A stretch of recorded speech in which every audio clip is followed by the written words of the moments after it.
News in পেজে আপনাকে স্বাগত। প্রথম যে প্রশ্ন সেটা হচ্ছে নতুন দায়িত্ব নেওয়া। তো নিয়ে পুরনো সরকারের কোনো কিছু গরমিল সামনে এসেছে?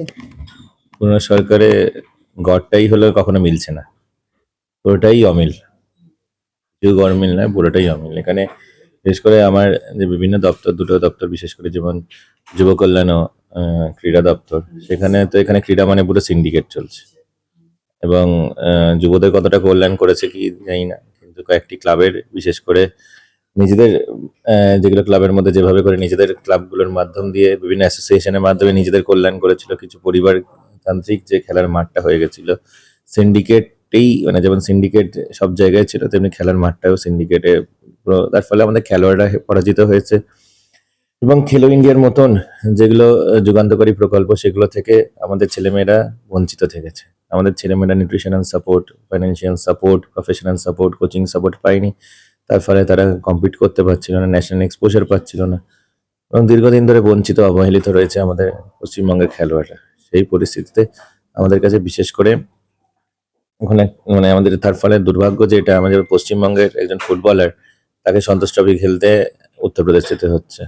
শুধু এখানে নয়, মানে ফুটবল বা ক্রিকেটে নয়, ধরুন কারাটের মতো যে এত ভালো একটা সেলফ ডিফেন্স নিয়ে নরেন্দ্র মোদীজিও এত কথা বলছেন, মেয়েদের আত্মরক্ষা, সেক্ষেত্রেও আমরা এখানে দেখেছি অনেক রকমের সমস্যা রয়েছে। তো সেটাও কি আপনার সামনে কখনো এসেছে? দেখুন, আমার দায়িত্ব প্রাপ্ত হওয়ার পর ৩-৪ দিনই হয়েছে, কিন্তু তারপরে আমি দেখতেই পাচ্ছেন যে লাগাতার আমরা বিভিন্ন অ্যাসোসিয়েশন, বিভিন্ন খেলোয়াড়, বিভিন্ন প্রতিনিধি যারা আছেন তাদের সঙ্গে দেখা করছি।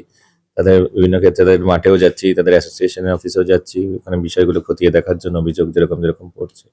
জেলা স্তরে অনেক বেশি প্রতিভা আছে বলে আমরাও দেখেছি আর কি, যারা হয়তো শহর অব্দি পৌঁছতেই পারেন না। তো আগের সরকারকে দেখেছি আমরা অনেক রকম মেলা খেলা করতে, কিন্তু তাদের প্রতি কোনো রকম যে আর্থিক সহায়তা কিছু করতে না। এই সরকার কি এমন কোনো ক্রীড়ানীতি করবে যেখানে তাদের কোনো একটা ফিনান্সিয়াল সাপোর্ট দেওয়া? এখন আগের সরকার স্লোগান দিয়েছিল কি খেলা হবে, কিন্তু সেটা মানে খেলার ময়দানে শুধু রাজনীতি হয়েছে, খেলা হয়নি।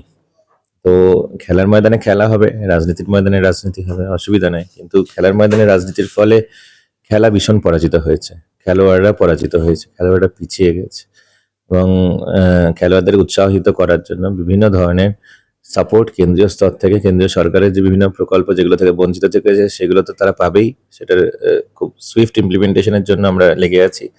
আর তার সাথে সাথে পশ্চিমবঙ্গ সরকারের তরফ থেকেও নির্দিষ্ট ক্রীড়া নীতি এবং ক্রীড়ার সাথে যারা যুক্ত আছে সেই খেলোয়াড়দের সাপোর্টের জন্য বিশেষ পলিসি চালু হবে এবং খুব শীঘ্রই সম্মানীয় মুখ্যমন্ত্রী শ্রী শুভেন্দু অধিকারী মহাশয়ের মাধ্যমে সেটা জনসাধারণের কাছেও আমরা সেটা ওপেন করে দিতে পারবো।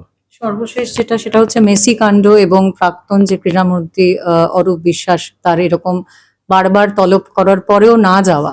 তো এটা নিয়ে আপনার কি প্রতিক্রিয়া? দেখুন, ভারতবর্ষের আইনের ঊর্ধ্বে কেউ হতে পারে না। যে 10 টাকার জলের বোতল 200 টাকায় বেচেছে, 1000 টাকার টিকিট 15,000 টাকায় বেচেছে, সেই কাটমানিগুলোর হিসেব তো দিতেই হবে।